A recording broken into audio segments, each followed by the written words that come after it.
Un verdadero honor para la empresa Usa la Palabra compartir un ratito con una de las voces más características del mundo del deporte en España. Buenos días, Paloma del Río. ¿Qué tal? Muy bien. Empezaste de auxiliar de enfermería, pasaste por periodismo, realmente con un esfuerzo titánico durante varios años que supongo que no debió ser nada fácil. Además, caes realmente por tus méritos académicos, no porque te lo regalas realmente en el mundo de televisión española, y a partir de allí, pues siempre se te ha apodado como la voz de los deportes eh, minoritarios, pero también es verdad que has ayudado ya no solo a darle voz, sino a darle cuerpo y a que lo tuviésemos en cuenta, teniendo también en valor que los Juegos Olímpicos, gran parte de esos deportes minoritarios durante casi 3 años y 11 meses de una Exacto. etapa temporal, ese mes son los protagonistas. Y a partir de allí, pues 9 Juegos Olímpicos de verano, 7 de invierno, varios premios. La verdad que la cantidad de reconocimientos, no sé si se quedan cortos o no, pero es interesante tenerlo en cuenta. Y luego también un amante de la literatura, porque has escrito varios libros. Uno de ellos lo he tenido que contrastar 3 veces porque era uno de los primeros libros que escribiste, es el de Nunca tendrá los ojos de serpiente, porque yo pensaba realmente que toda la parte de escritura iría vinculada más al mundo del deporte de forma inmediata. Cuando leo ese título digo, a ver si me está colando internet. Y no, no No, es no, así. es verdad, es verdad. Está publicada, ¿eh? No está publicada, la tengo aquí metida en un cajón. Pero gané un premio con él. Así que nada, vamos a arrancar ya con las preguntas y vamos a conocerte más a detalle. Recientemente recibiste el premio Reina Sofía. ¿Qué sentiste en ese momento? Fue un reconocimiento muy especial, primero por la categoría del premio. El Premio Nacional del Deporte lo otorga el Consejo Superior de Deportes con el visto bueno de la Casa Real y nos lo concedieron a Antonio Pampliega y a mí, porque desde que llegaron los talibanes a Kabul en el agosto de 2021, a través de Antonio. Yo no tenía ningún conocimiento de toda esa sociedad, bueno, más allá de lo que lees en los periódicos de represión contra las mujeres, pero Antonio es un periodista de guerra y conocía, porque en alguno de sus viajes, a una de las jugadoras, a las jugadoras de baloncesto en silla de ruedas, y una de ellas le pidió ayuda para salir de allí. Mm. Eh, claro, él se mueve y empieza a lanzar ese correo de ayuda a gente que conoce, y ese correo me llega a mí. Yo me pongo en contacto con Jorge Garbajosa, presidente de la Federación de Baloncesto en ese momento, y él lo traslada al Consejo Superior de Deportes. Y a partir de ahí empieza una cadena de solidaridad entre el mundo del deporte y estas deportistas. Ani Lofar consiguen el salvoconducto a través de la Embajada y del Ministerio de Asuntos Exteriores para que se pueda venir en uno de esos aviones que inmediatamente estaba fletando el Ministerio de Defensa para sacar a los colaboradores de la Embajada y a las fuerzas de seguridad del Estado de la Embajada de allí. Pero el resto de las jugadoras se quedan en tierra y lo que quieren ellas es eh, venir.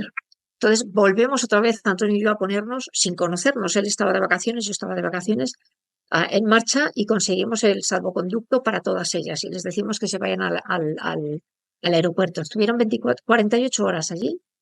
Lo que pasa es que estalló la bomba y hubo un atentado y se tuvieron que volver a casa. Pero les prometimos que intentaríamos ayudarlas a salir. Y así ha sido. A lo largo de 2 años y medio que llevamos han salido, solo nos está en Irán ahora ya a punto de conseguir ya los billetes y venir, ya tiene el visto bueno de la embajada, y todas las demás han venido para España. Luego algunas se han marchado a Francia o Alemania porque tienen familiares allí, pero han conseguido llegar. Eran las jugadoras del equipo nacional de baloncesto en silla de ruedas. Solo podíamos traerlas con un acompañante porque, claro, cada una de ellas quería venir con su familia y no era posible. Entonces nosotros les dijimos que una deportista con un acompañante, y eso al final pues ha supuesto que ahora mismo haya 32 personas aquí, 16 de ellas son deportistas. Otra que tenemos en Irán, que ya te digo que yo creo que en un mes o así estará por allí. Y luego a mí me siguen llegando. Ayer me llegó, por ejemplo, la petición de una mujer también con su marido, con sus hijos, que cómo pueden hacer. Yo les doy las indicaciones y luego ya ellos tienen que hacer el proceso y esperar el trámite de la embajada. En fin, todo lo que es muy largo porque no es inmediato. Hay muchas peticiones y fueron ahora mismo están tardando entre 10 y 12 meses en salir.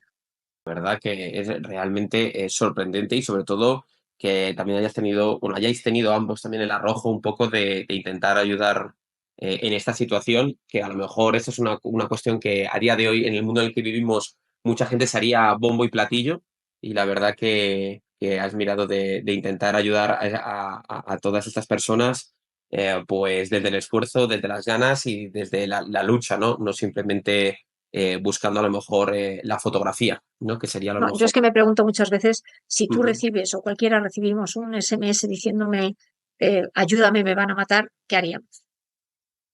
Eh, ¿Podríamos dormir tranquilos? ¿Nos acostaríamos sin tener la conciencia de que hay una persona con nombres y apellidos que te está pidiendo ayuda porque la van a matar? ¿Qué harías? Pues o sea, haces lo posible. Hay veces que no llegas a más, pero haces lo posible por intentar ayudar. Pues de aquí pasamos, Paloma, a un punto que va a ser casi el pasado más reciente, sobre qué piensas que ha cambiado en el mundo de las retransmisiones deportivas desde que empezaste a los tiempos que corren. Uy, ha cambiado mucho. Ten en cuenta que yo empecé en el año 86, cuando llegué a la tele. En ese momento solo había una televisión, dos canales, que cerraban a las 12 de la noche. No había televisión 24 horas. Incluso había todavía muchos programas en blanco y negro.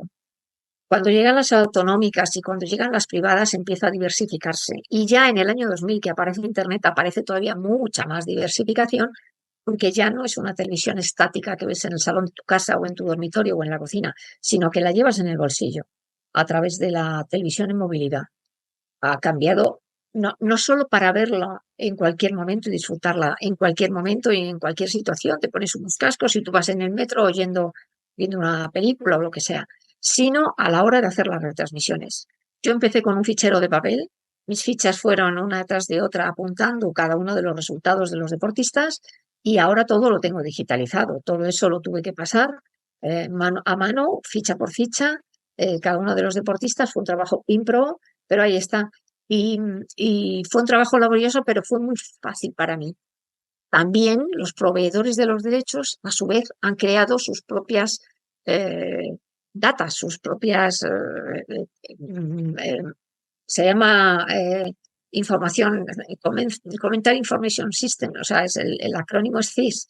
Y ahí tú puedes encontrar las biografías, las estadísticas, todo va en función de proveer a la hora de hacer una transmisión más información al espectador y al propio periodista, que es el que lo está haciendo. Han sido 40 años casi y 38 años ahora y evidentemente muy mal se nos tenía que haber dado si hubiéramos estado en la misma situación de logística de cuando yo empecé ahora, que no tiene nada que ver. Mucho más fácil para todos, para nosotros hacerlo y para los espectadores entenderlo. Y de aquí también viene otro punto interesante. Y me gustaría saber cómo fue esos primeros contactos cuando pasas de relatar y de dibujar con palabras los ejercicios de Almudena Cid a tenerla como compañera de retransmisiones. Cuéntame un poco cómo fue esa adaptación, porque es como de tener una especie como de icono dentro de uno de los deportes que relatabas a tenerlo a tu lado. ¿Cómo fue ese proceso de adaptación? Eso fue fácil porque yo conocí a Almudena desde su etapa, desde que ella tenía 14 años, desde la etapa Ujú. de deportista y yo hacía las transmisiones, de manera que algún contacto ya teníamos. Pero es verdad que cada uno en su papel, ella como deportista, yo como periodista. Esa relación con el paso del tiempo se va eh, haciendo más intensa, pero siempre cada uno en su papel. Hasta ya en las últimas etapas, ya prácticamente cuando ella ya estaba preparando sus últimos juegos, los Juegos de Pekín 2008, ya teníamos más contacto, yo ya sabía las vicisitudes por las que había pasado, los problemas que había tenido con la federación, pero había esa barrera todavía. Yo soy la periodista, tú eres la deportista. Evidentemente, yo no conozco a Almudena cuando se retira, sino que ya llevaba muchos años conociéndola. Y me parecía que era una persona que por su cultura, por su nivel, su preparación, podía ser una buena candidata a hacer las transmisiones de gimnasia rítmica conmigo. Lo que pasa es que ella tenía un bloqueo mental en ese momento, desde que se retira hasta que yo consigo que se siente conmigo. Pasan 3 años. 3 años Almudena no se pudo, pues les pasa a muchos deportistas. Terminan su carrera y quieren poner distancia. No con el deporte, pero sí exactamente con esa especialidad que han hecho. Hasta noviembre de 2021 yo no conseguí que se sentara conmigo.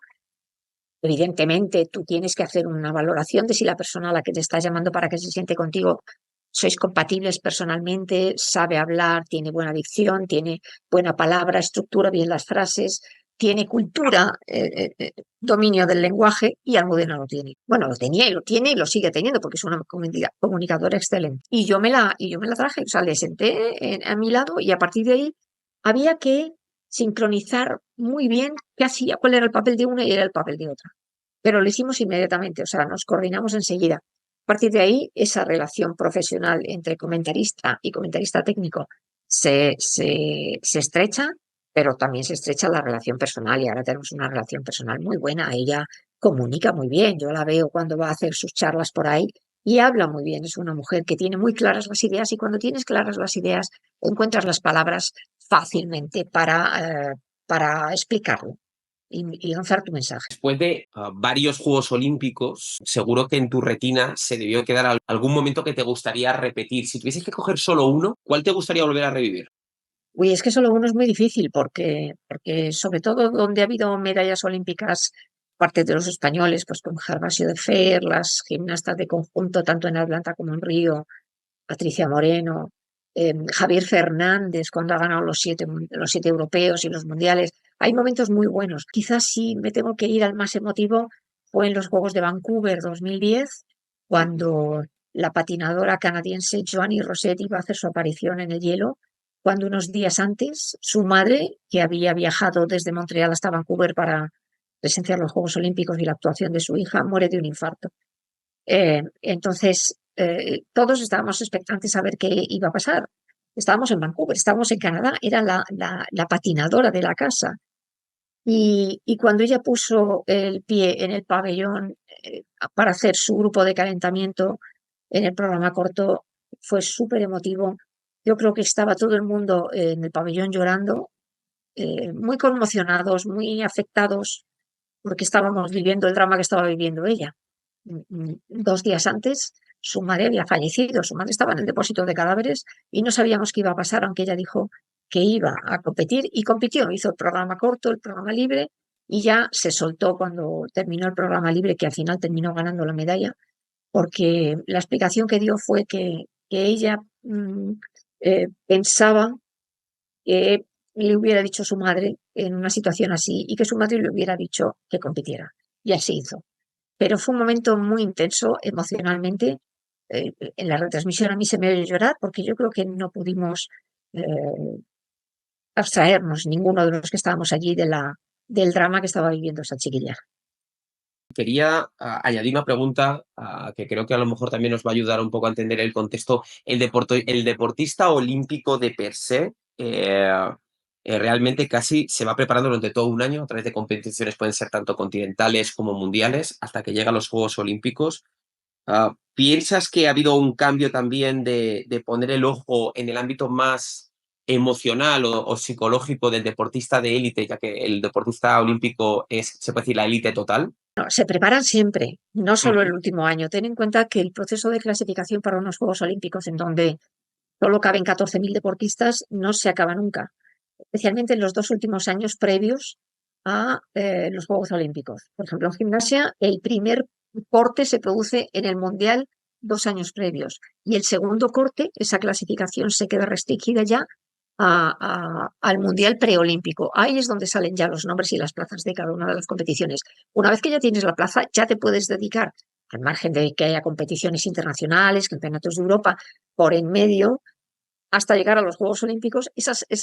Como tú bien dices, esas competiciones te sirven de rodaje para Ujú. cuando llegue la gran cita, que es el pico de máximo de competición y de forma física que tienen que tener los deportistas y también mental.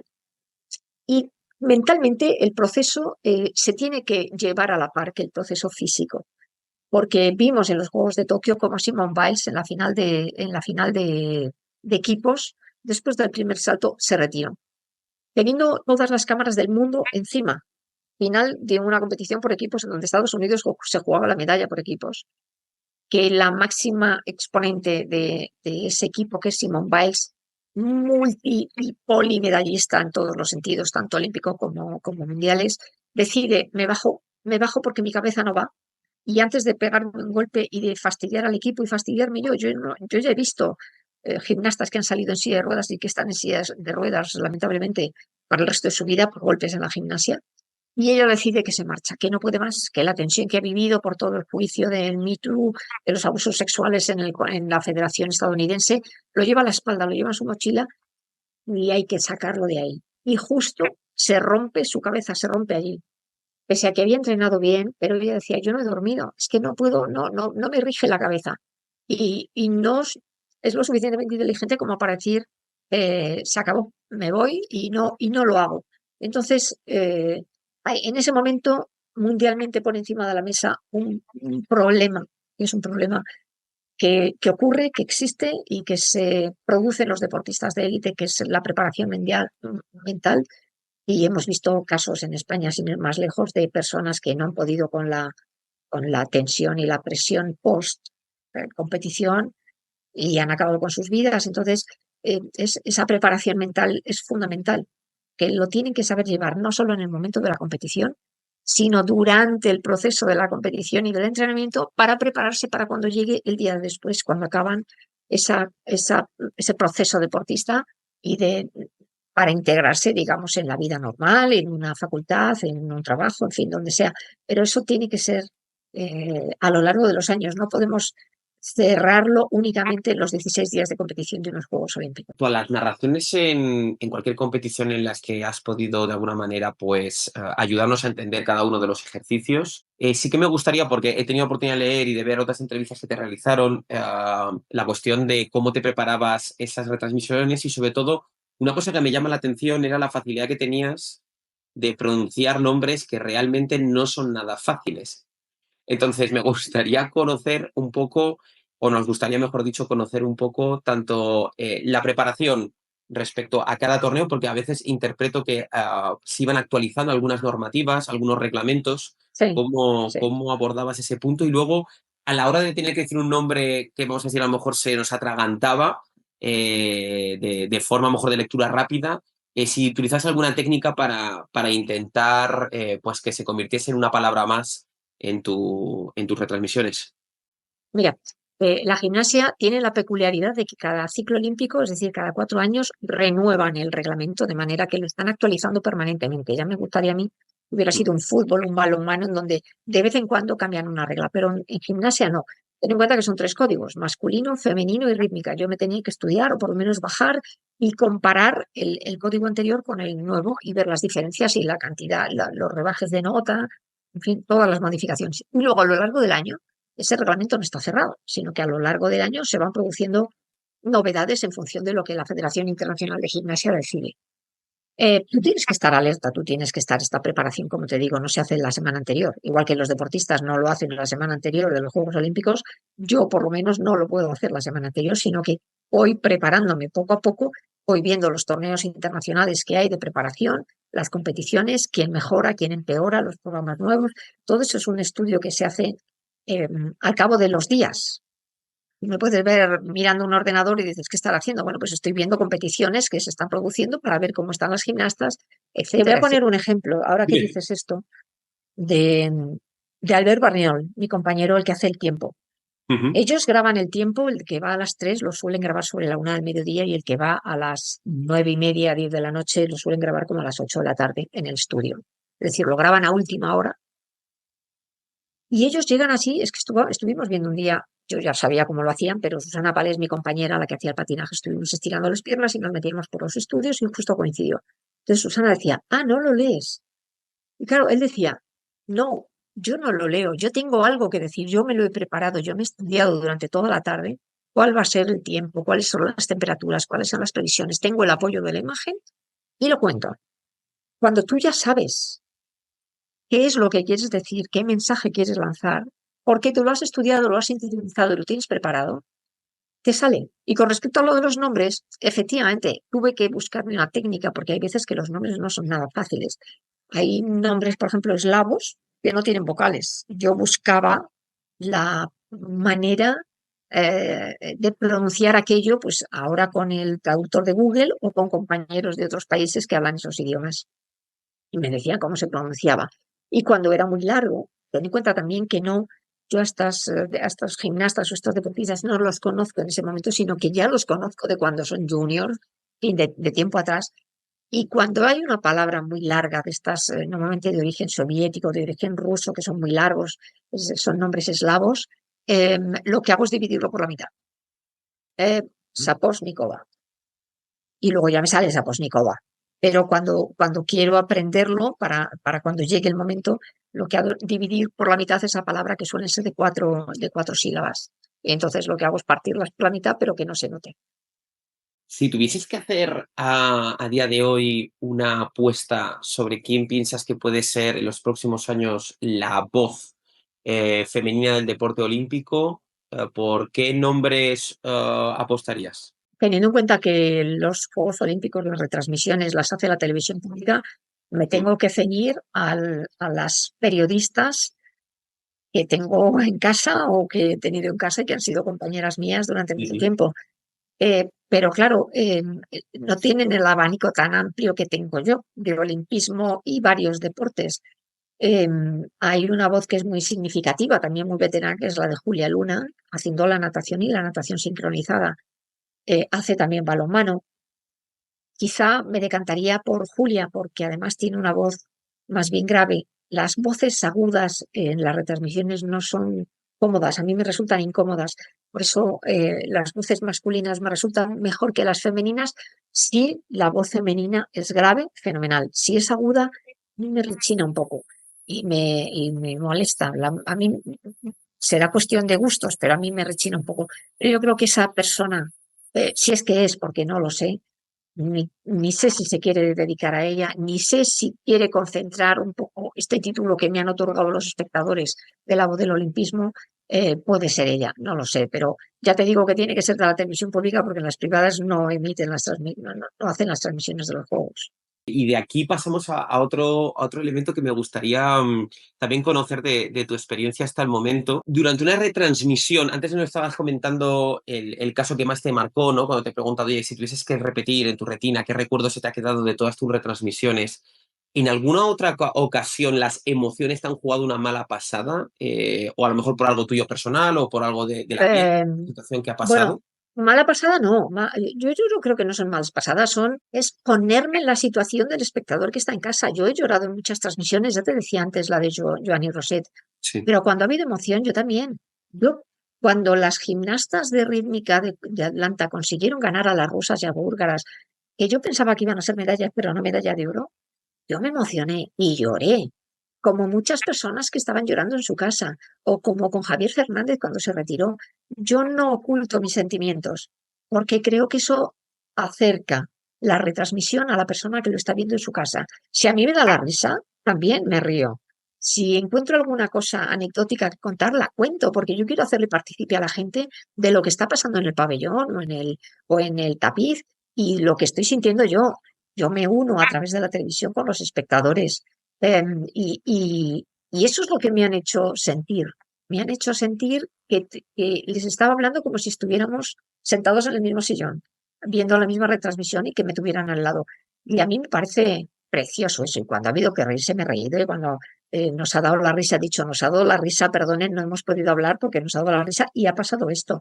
Yo les he mantenido al día y al tanto de lo que nos estaba pasando, no solo en la pista, en el pabellón, sino también a nosotras, cuando estábamos haciendo las transmisiones, tanto de patinaje, de esquí, de voleibol o de lo que fuera. Y por otro lado, una cuestión más de formación profesional, ¿cómo cuidaste tu voz durante toda tu carrera? Pues mira, yo fumaba muy poco, pero fumaba. Y en una retransmisión en un campeonato de Europa en Viena me quedé sin voz. Supongo que debido al frío.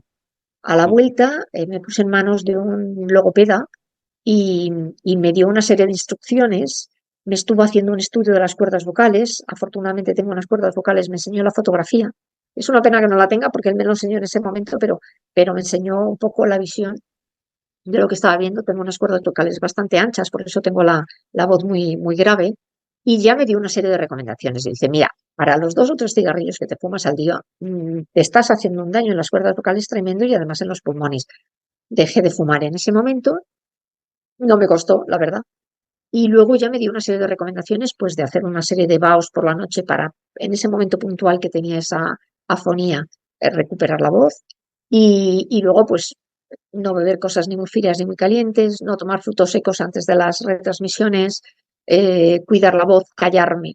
Y luego me dio un corticoides que me ponía por la nariz, o sea, nasal, para cuando me acostara por la noche hacer echarme un poquito solo en momentos puntuales, no de manera crónica, porque esto es para alérgicos al asma y todo esto. Entonces, pero cuando yo me voy a los Juegos Olímpicos me llevaba mi botecito.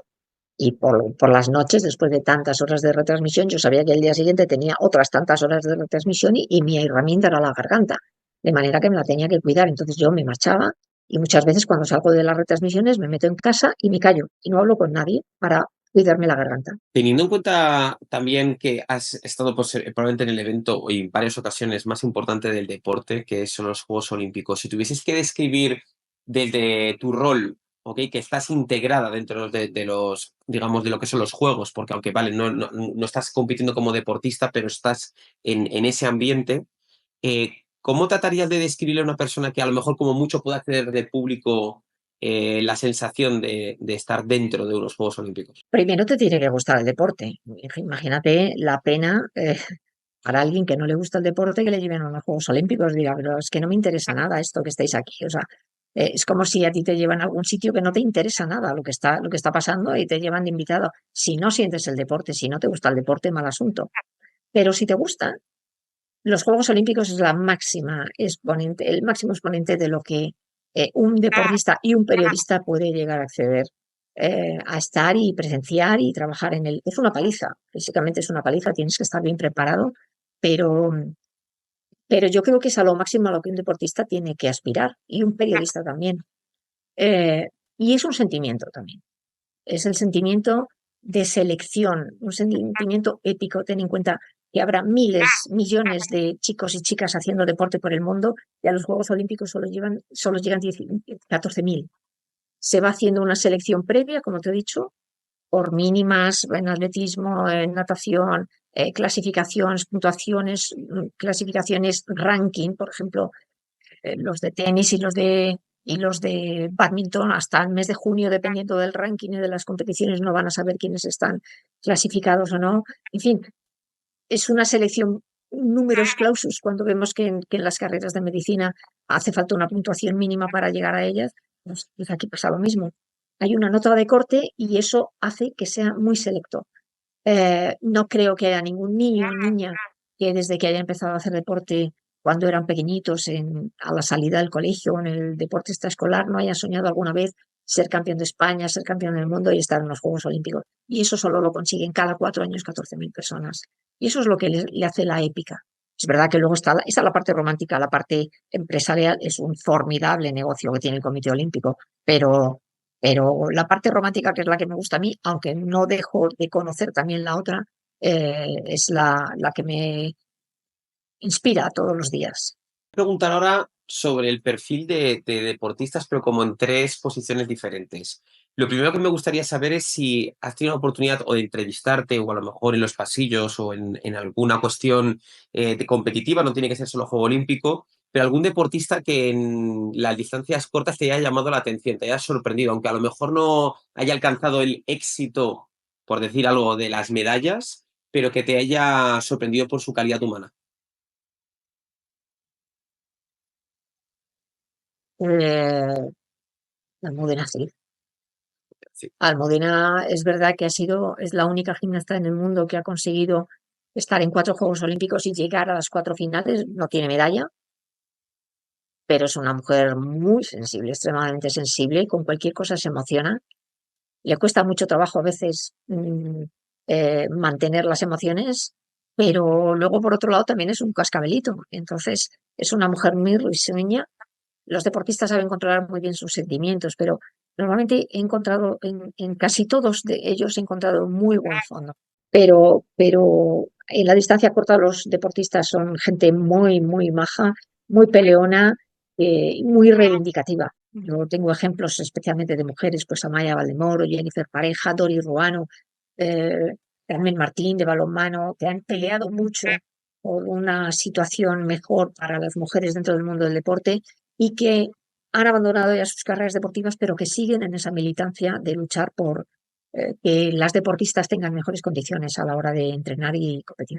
Y por otro lado, si tuvieses que intentar dibujar un icono del deporte, ¿con quién te quedarías a título personal?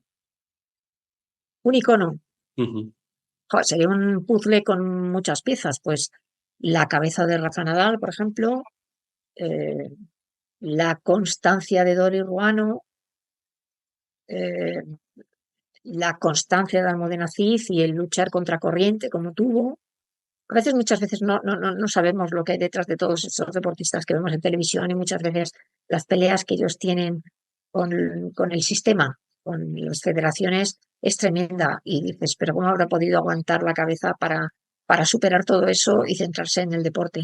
Pero es un puzzle de personas que dices, bueno, las piernas, por ejemplo, de Chema Martínez, el corredor de fondo, eso, no sé, sería una especie como de muñeco mecano compuesto por muchas cosas, las cabezas, los brazos, el brazo derecho, brazo izquierdo, sí, brazo izquierdo, por ejemplo, también de Rafa Nadal, la derecha, el izquierdo también de Carolina Marín, en fin, no sé, sería una especie de monigote muy raro, pero con caras de hombres y mujeres y lo mejor de cada uno de ellos.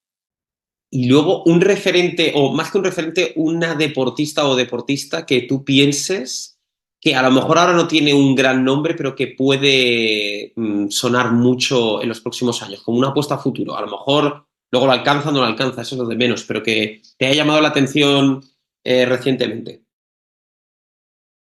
Eh, Me han llamado mucho la atención, quizá por el desconocimiento general que tenemos de ellas, algunas jugadoras de fútbol. Porque, claro, no lo seguimos tanto, pero cuando han estado en la selección y de repente aparecen la Soula Carmona, la Aitana Bonmatí, Selma Parayuelo, o sea, esta mujer, Salma Parayuelo, que estaba en atletismo y que por su velocidad se cambió al fútbol. O sea, son fenómenos curiosos, pero como siempre nos centramos en el mundo del fútbol, a veces nos pasan desapercibidos todas estas personas, esta gente tan brillante en su deporte y que solo un éxito deportivo y un milagro, como a veces consiguen, les hace ponerse en la primera plana de los periódicos y de los telediarios, de los informativos, y es cuando caemos en la cuenta de que tenemos muchos deportistas muy válidos, pero que son desconocidos.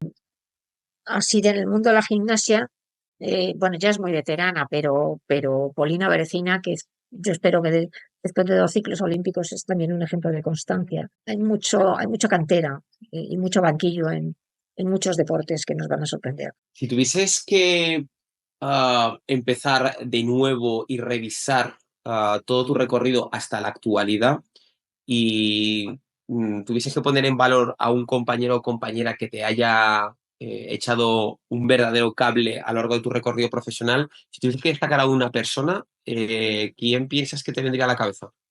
Por su generosidad a la hora de todo, tanto a nivel humano como a nivel profesional, o Gaviza. Eh, Estando ella en Barcelona y estando yo en Madrid, a través del teléfono nos comunicábamos y, y ella siempre me ha dado con los brazos abiertos todo su conocimiento. Y de hecho, cuando yo heredé de ella la gimnasia artística, porque nuestro jefe lo que quería era que Olga se dedicara a presentar el programa y no tener que estar viajando, ella me fue a buscar al aeropuerto de Barcelona. Había un torneo, un Memorial Blume, que yo fui un poco de visita para ver cómo se hacían las transmisiones y lo hacía ella con Pepe Novillo, el que estaba de comentarista en ese momento. Olga me llevó a su casa, estuve durmiendo en su casa y me entregó todos los papeles y toda la información y documentación sobre gimnasia que tenía para que yo me la estudiara. Luego, ya a partir de ahí, yo ya hacía lo que considerara, pero me dio las pautas. Y luego, a lo largo de los años, muchas veces, pero infinidad de veces estamos en contacto. O yo le pido teléfonos, o me los pide ella a mí, o me pone en contacto, lo que sea. Pero tenemos una relación cordial. No nos vemos todos los días, ya digo, ella está en Barcelona y yo estoy en Madrid, pero sabemos que estamos. Y si levantamos el teléfono, ahí está la Biza o ahí está la del Río. Ahora ya llegando un poco como a los orígenes, a tus primeros compases dentro de las retransmisiones, ¿en algún momento has tenido, por ejemplo, algún tipo de, pues a lo mejor de fallo con una puntuación o algún error que pueda ser a lo mejor de que iba a aparecer un deportista y al final aparece otro? ¿Cómo has reaccionado ante algún tipo de falla comunicativa durante una retransmisión? Con naturalidad, meteduras de pata he tenido innumerables. Tú dices, o nombrar al que no sale en ese momento y el que sale es Pepito y sale fulanito, o decir una nota que no es correcta, o decir un término que no es correcto. Pues, uy, me he equivocado. No, no, no, nada, nada. Borre lo que acabo de decir. O sea, lo he hecho con toda naturalidad como lo haría si tú estuvieras. No me he puesto solemne porque yo entiendo que la gente va a entender que yo también me puedo equivocar, que no soy infalible. pero hacerlo de la mejor manera posible. Y si caigo después, ay, perdonen, antes he dicho que fulanito tal, tal, tal, y corrijo. Sobre todo lo que no he hecho ha sido, si he detectado que la persona que está conmigo haciendo la transmisión tiene un fallo, señalarlo en ese momento. Dejo pasar el tiempo, cierro los micrófonos y le digo, creo que te has equivocado, porque esto no está ta, ta, ta. O sea, no, lo que no he hecho ha sido incidir en el fallo, sino tratar de corregirlo. Yo no tengo ningún problema en reconocer que si en un momento dado digo una cosa que no es correcta, rectificarla, porque yo creo que todo el mundo va a entender que te puedes equivocar. Y si tuvieses ahora mismo que hacer un ejercicio de análisis de tu primera retransmisión, Uy, un desastre, ah, ¿cómo la un desastre, definirías? ya te ¿Cómo la digo, describirías? un desastre, un desastre. Era la primera retransmisión, me acuerdo perfectamente, era un torneo de tenis de mesa Ujú. en Granada o no, en Sevilla. Entonces Ramón Pizarro, mi compañero, me dijo, como es la primera transmisión, eh, hazte la entradilla, escríbetela, porque cuando Olga Biza te dé paso, no vas a saber qué decir de los nervios que vas a tener. Ya me había yo agenciado una persona técnica que me ayudaba, una persona de la federación. Y luego tuve la suerte de que era tenis de mesa. Yo había estado federada, yo me sabía el reglamento. Pero una cosa es saberte el reglamento, porque porque haces ese deporte y otras porque haces transmisiones. De manera que hice lo que la recomendación de Ramón Pizarro, que me llevaba unos meses por delante. Me escribí la entradilla, muy buenas tardes, estamos aquí, y la ley. Cuando Olga Biza me dio paso, yo ya, bueno, de repente ya me vi metida dentro de la transmisión y dije, pues ya estamos aquí. Así que luego ya te centras en el deporte, en la competición, en lo que está pasando, y ya parece que te va relajando, por lo menos así me pasa. Una vez que ya me meto mucho y me concentro mucho y ahí estoy metida. Y luego vi esa retransmisión, porque lo que sí he hecho ha sido, salvo el Mundial de Rítmica del mes de agosto del año pasado, que fue mi última retransmisión, verme todas las retransmisiones que he hecho. Teledeporte repite, de manera que yo me he estado viendo, oyendo, mejor dicho, porque ya no me interesaba lo que estaba pasando, pero sí oyendo mi narración de esas competiciones para ver los fallos, para ver qué cosas he dicho, qué cosas debería haber dicho, no dije, o qué cosas dije y no debería haber dicho. Eh, entonces, yo creo que es un ejercicio de autoexigencia y de autocontrol, porque una cosa es hacer la transmisión cuando estás en directo con los cascos que te están pasando órdenes y otra cosa es verlo como le ve el espectador en casa y juzgarte como espectador. Y eso significa verte tú misma.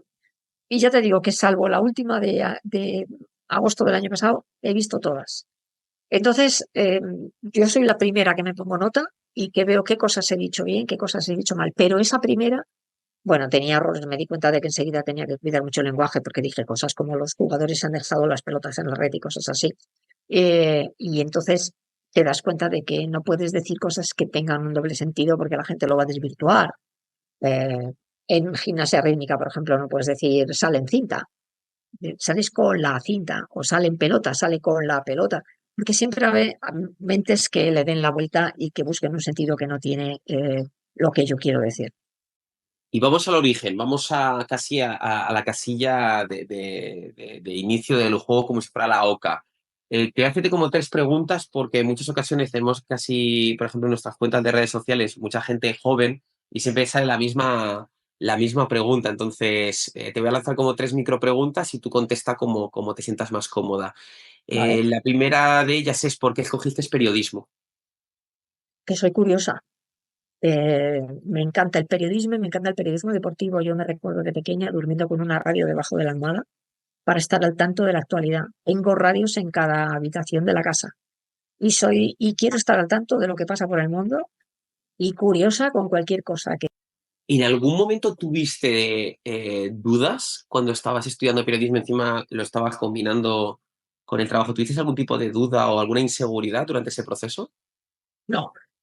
Cuando ya me matriculé en periodismo, no, pero yendo al rectorado a solicitar la plaza en la Complutense, tenía la duda entre psicología y periodismo. La tercera era ciencias políticas, pero al final me inscribí en periodismo porque era lo que más me tiraba. Pero una vez que ya me metí en la carrera, ya definitivamente me di cuenta de que aquello era lo que yo quería hacer. ¿Qué consejo o consejos le darías a una persona que va a arrancar periodismo? En la facultad lo que va a aprender, lo que le van a dar va a ser el título. A ser periodista aprendes después. Yo lo que les recomendaría es que no sean tan pardillas como yo pensando que haciendo el último examen de la carrera van a dejar de estudiar, que no es verdad, van a estudiar siempre. Si quieren diferenciarse y quieren estar preparados. Me encuentro muchas veces con periodistas o no periodistas, sino estudiantes de periodismo que quieren hacer periodismo deportivo y les preguntas 5 cosas elementales del mundo del deporte y no las saben. Vamos al punto final, ¿vale? Que son, Dime, nada, es como volviendo a retomar el concepto del tenis de mesa. Yo te voy a decir como 10 palabras y tú respondes lo primero que te venga a la cabeza, ¿vale? Si yo te digo, por ejemplo, zapatos, ¿qué te viene a la cabeza fenomenal. primero? ¿Vale? Y si puede ser una respuesta de una palabra, ¿te parece? Sí, Vale, listo. perfecto.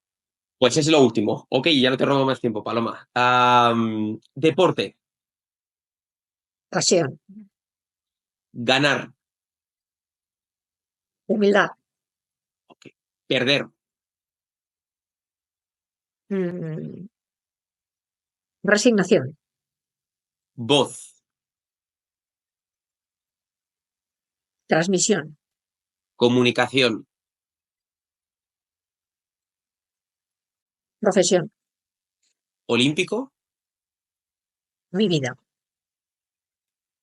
radio televisión española, mi casa, voz, herramienta,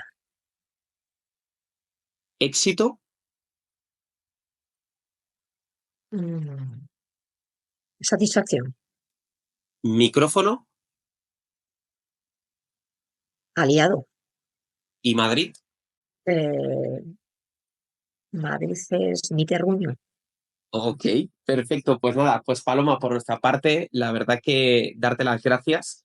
Ha sido una entrevista realmente súper mega interesante donde han aparecido nombres que nos han ayudado un poco a conocer más en profundidad a probablemente una de las voces de los recuerdos de muchas generaciones en el ámbito del deporte y que nos ha ayudado no solo a aprender, sino también a sentir como uno más y ante todo has dado en una clave que me ha llamado muchísimo la atención cuando has comentado aquello que ideas claras, con las ideas claras se encuentran las palabras correctas, ¿no? Y sin las ideas claras que tú nos ayudabas de alguna manera a vislumbrar, pues no hubiésemos encontrado las palabras correctas para apoyar cualquier tipo de deporte en el que de alguna manera nos has ayudado a conocer y a vivir, que es lo más importante. Yo me siento muy satisfecha porque me siento capaz ahora de cualquier cosa que se me pone por delante, interpretarla y transmitirla.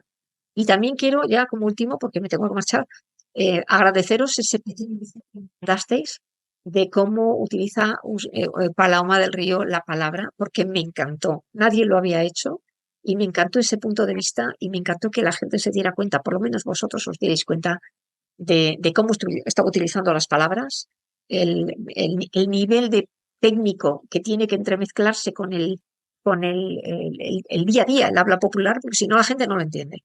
Si yo me pongo a nivel técnico, no me entienden la mayoría, con lo cual yo tengo que bajar al terreno y explicarle a la gente con técnica y con palabras del día a día lo que estoy viendo en las retransmisiones para acercárselas.